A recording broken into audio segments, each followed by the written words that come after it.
Welcome to The Disruption Is Now. Join us on this enlightening journey as we explore how AI is impacting our jobs, careers, lives, and the human experience. Each episode, host Greg Matusky will converse with visionaries and innovators at the forefront of AI, diving into its challenges, opportunities, and impact. So buckle up as we venture into the heart of disruption, and together, let's unfold the future.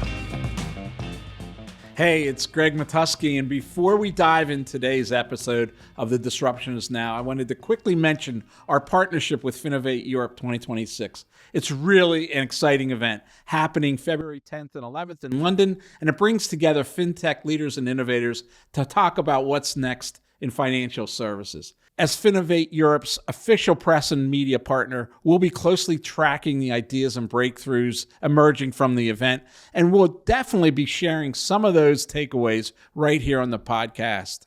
If you're attending, please stop by and say hello, and keep watching The Disruption Is Now as we bring those breakthroughs to you in future episodes. Well, welcome to another episode of The Disruption Is Now, the podcast where we look at AI and how it's impacting our culture, commerce, and communications. This is our first episode after my return from Davos. I had the great pleasure of going with the MIT Stanford contingent, and it became the dome at Davos is now the epicenter of all things AI at the World Economic Forum. And I got to sit down with some of the leading thought leaders literally in the world, MIT and Stanford researchers and PhD, as well as entrepreneurs and investors, people from the capital markets, all together to talk about the state of AI. And one of the things that came clear during my sessions there was that it's moving even faster than they thought it would, and that we're actually kind of in a Manhattan Project stage of development, in that we're in a race, and we're in a race with other countries and other areas of the world to allow for inference AI to make a footprint and make a fingerprint on our world. And I'm really pleased today to be joined by Ryan Mallory, who is the CEO of Flexential, and that's a relatively new position for him. He's just been named CEO. Congratulations, Ryan. Thank you very much, Greg. It's a pleasure to be able to join you today. This is a topic that's near and dear to my heart because it's a market segment we play in, and I'm really looking forward to spending this time with you to talk about it. Well, let's set the table, because you have something like 42 operational data centers across the country, maybe in 18 different markets. You can correct me if I'm wrong there. Nope, but good. You're right at the heart of what is happening right now, because none of this would be possible if these data centers weren't processing AI, training, results, prompts. From your perspective, right? Tell me a little bit of what you're seeing on the frontier and what we're going to have to do to reach even bigger scale than it is right now. Yeah, I would say, Greg, we are in a dynamic market shift out in the industry right now. I don't think any of us saw this coming 3 or 4 years ago when, there was, pretty ample capacity out in the market. And, we were still looking at CPU workloads. So just dealing with, that compute and storage model that was out there, this hit quick with, Chat GPT and some of those models, OpenAI coming out there. But, we've seen this exponential growth. And so, a couple of years ago, we were looking at, cooling quantums of 50 kW per rack air cooled that were going to work. And, we're in the process right now of working with clients that are delivering 400 kW racks. And so what does that mean to people who don't understand the power quantum? Just an incredible increase in compute out there because of all the data that's being created and the cycle compute that needs to take place. And so this is just it's an incredible, kind of gold rush out there. And I'm happy to be at the forefront of that with Flexential, and looking forward to explaining more of that to the crowd here.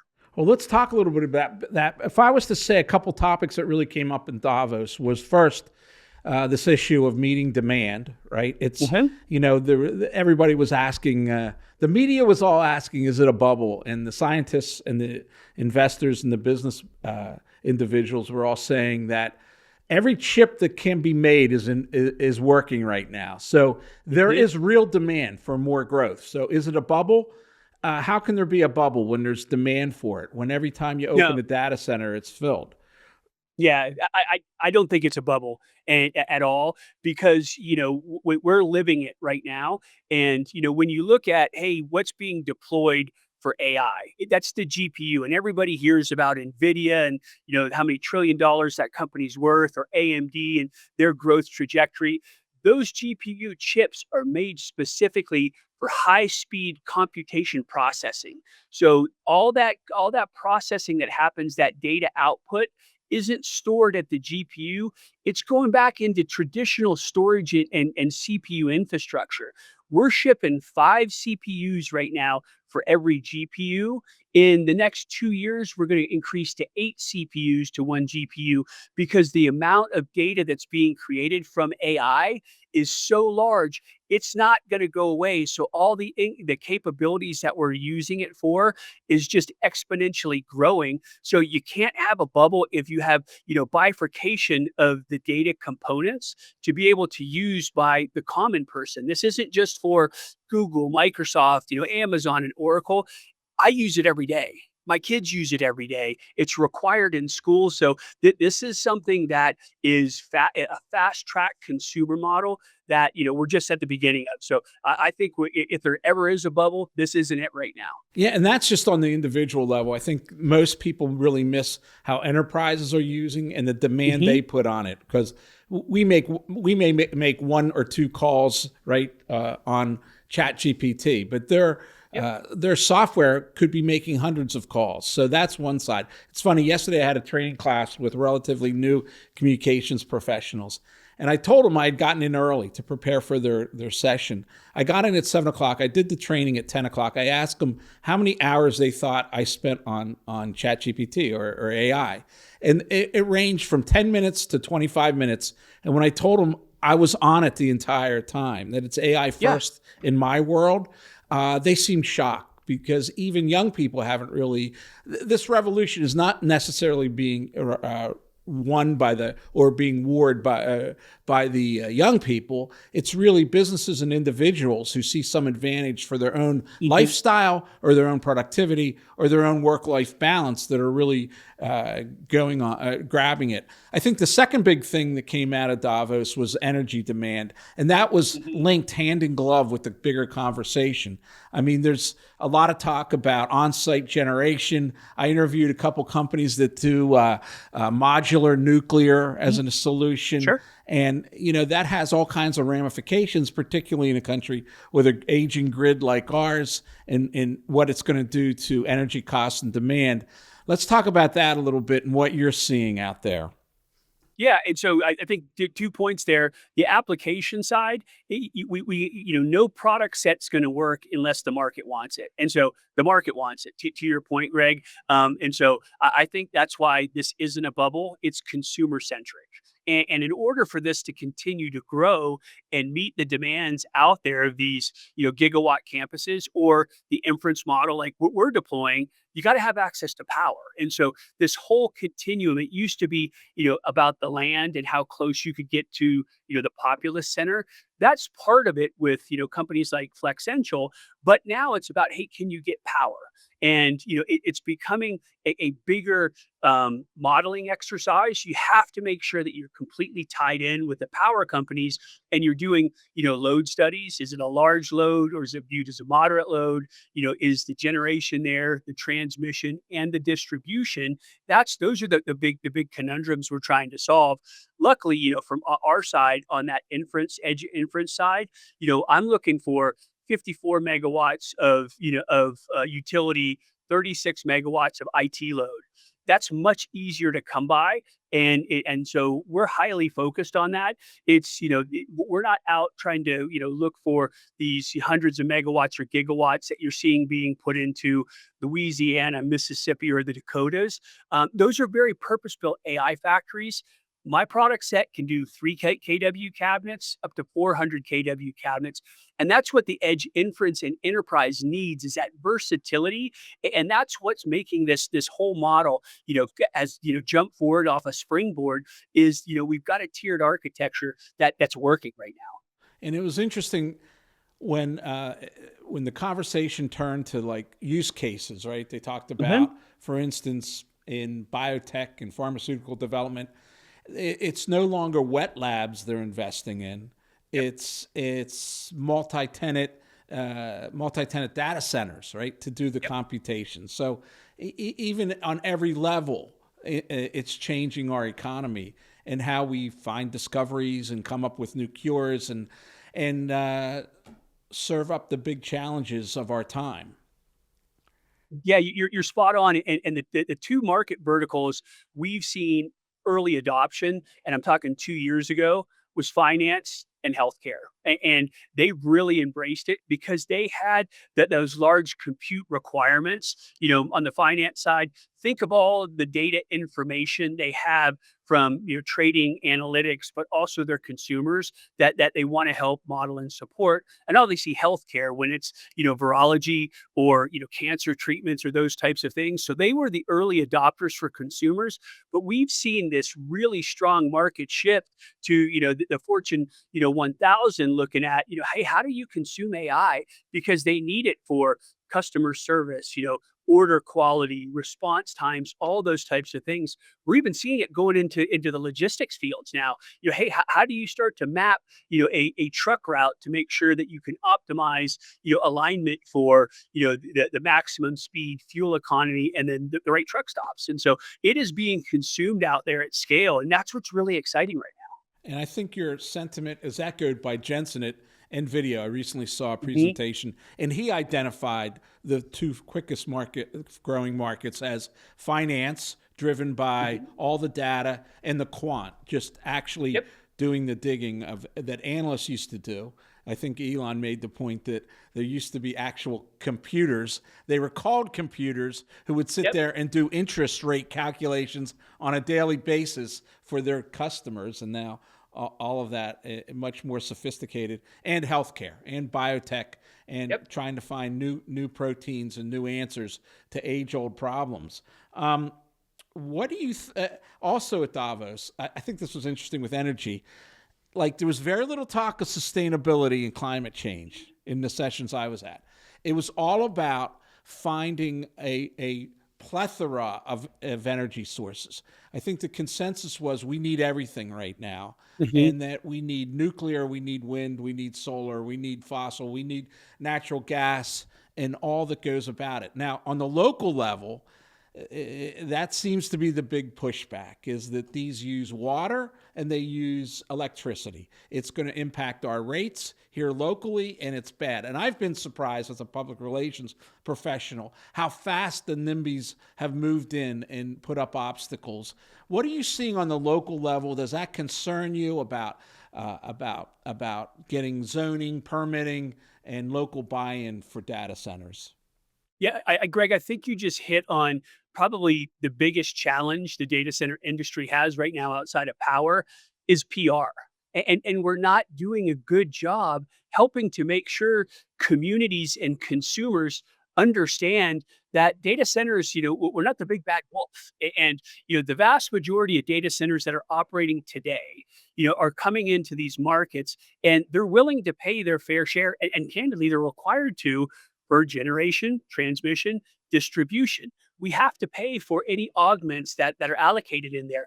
Rate increases, blame your power company, not us. We're paying to help augment, a grid infrastructure that hasn't been touched in several decades. And so we're paying our fair share. I pay for my own substations. If a transmission high tension line needs upgraded, I pay my prorated share of that.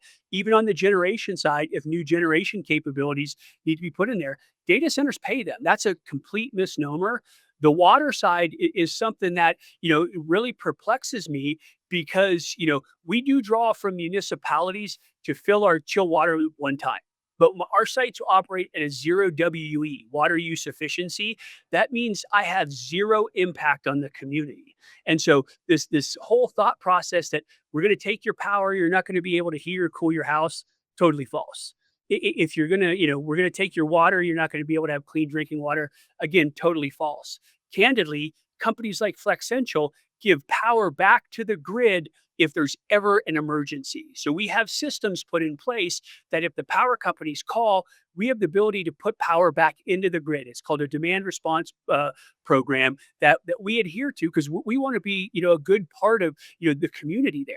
And what everybody's missing here is the tax benefits that go back into the communities. Even if there's some tax breaks that are given on, the real estate property, it's the sales tax on the equipment. And so, the companies that come into a data center pay that sales tax back to the communities that go to schools, fire departments, roads, and the development of those communities, so that this whole thing that data centers are bad, we're low impact, we drive high paying jobs, and guess what? If you like using your screens, you got to have them. You got to have a data center because that's how you process everything that's on your phone. You process everything that you're interacting, whether it's at a gas station, a grocery store, or a hospital. You got to have access to the data, and so we just have to get comfortable with that. And the data center companies just need to do a better job of that of being a partner in the communities. Well, I agree. I think we all have to do a better job in explaining the benefits and the facts. The hard part is that the opposition is open to giving any kind of false narrative they want. Totally. If they want to say, this causes cancer or my cows are dying out in the field because they're doing this, they can say it. There's no accountability at all, but we have to be accountable. And what we have to do, I think, is meet those objections with lots of facts and go in the community and build real relationships. I'll give you a quick little anecdote of how quickly it's changed. I've been working on a project for the last 3 years. Originally, it was going to be warehousing in a rural area of Pennsylvania. And the community just was up in arms because this would bring in trucks and it's low-paying jobs and everything you could imagine was thrown against this. So in the meantime, right, the data center and the AI revolution takes place and it becomes repositioned very successfully as a data center. And so originally, a year ago, when a major company, will remain nameless, wanted to turn it into a data center, the public was all for it. They thought this was a perfect new use of the land, best and highest, that this would allow us to see revenue to the township and it wouldn't create this traffic and congestion and everything they didn't want in a warehouse. But in the last 6 months now, the data center has become the big bad wolf and the public has changed again and they're fighting against this. And we have to come up with a whole new solution. We have to educate people that it's not using the water resources, that the energy that it's using, they're doing some on-site, but also they've created all kinds of infrastructure to supply the community with more electric, right? It's creating tax revenue. The only person who's for this right now is the superintendent of schools because they have no money at all to educate their workforce. Even the jobs, that's what's going to create jobs, doesn't resonate in this area because they're pretty content of where they are in life. I mean, their pickups are probably worth more than their homes, and they're not looking for high-paying jobs. They want to retain the rural atmosphere. So it's going to take a lot of communications and public relations. It's going to take a lot of people out there interfacing with the community, seeding talking points so that when somebody goes out to a cocktail party, they can explain why this could be a good thing for the community as opposed to a negative thing. And that's more of a throttle I see than a lot of the other issues which can be overcome with technology. I think that's one of the things. Another thing that came out of Davos is that many of these problems will fall into place because people in the end are going to want those screens to be lit, their workflows to be made more easy. They want to work. They're going to want work-life balance, which AI provides because if you can get assignments done more quickly and fulfill the expectation of your boss or your client, that's good for everybody. So I think it's going to take a lot of public relations to get this through. Ryan, looking out, right? What do you see the new world order is? Because I spent a lot of time in the Dome, and a lot of people saw this as, there are going to be white collar job losses. Amazon today announced, I think it was 13,000 layoffs. what's the end game here? Will we just become more intelligent in how we do this, or you think it's going to have some negative social implications? Well, I think it's about efficiency and how people become more efficient in life, and companies become more efficient. And so what we look at measure at Flexential, how many AI apps that somebody's using in order to in their daily interaction with their job, because we want to make them as efficient as possible. We don't want them to have to deal with a lot of the low level administrative tasks, kind of paper pushing, Unfulfilling. swivel seat type stuff. Yeah. And so that's where, I see this becoming more efficient. So I think as, a business person, whether you're white collar or blue collar, there's a component here that can allow you to be more efficient. If you're, working on a construction site, you can use AI to help map out, your daily work plans, and, and streamline any type of changes that come to single line drawings, architectural reviews, those types of things. So it's not a job loss. It's about making your time more efficient. Is there going to be impact? I'm sure there will be. But it's not about, at least Flexential doesn't ever look at it as, hey, we can use AI to reduce headcount. We can use AI to make those people more efficient so we can increase productivity. And it's not about destroying work-life balance or working people, 18 hours a day, but just making sure that they're, productive when they're here and focused on those things. And so it's really about that efficiency side, of operating companies and businesses, blue collar or white collar, and making sure that people understand that, embrace it and lean in, and you could be part of the change versus letting it happen to you. Absolutely. And I think that's my big sales point in the Yep. deployment of AI within my firm, which we've been very early adopters and innovators. We created our first platforms before GPT was even introduced in November of 2022. And I'm very proud of that. But then it becomes behavioral change, right? How do you get change? You have to build an attitude where people aren't penalized if they should make a mistake, or if they aren't coming up to speed fast enough, and where people are willing to share innovation with one another and bring it out into the open. I mean, I think that's been the key. And as I always say, for my people, I never push productivity. I push creativity, right? I say, here's a way to unlock creativity with an assistant that sits on your shoulder all day long and gives you alternatives. Some of these alternatives you already know, but you may have forgotten. Like may have forgotten the voice of the customer in a certain instance, and it'll reassure you that is who's doing the speaking, and that is the audience, and that is the tone.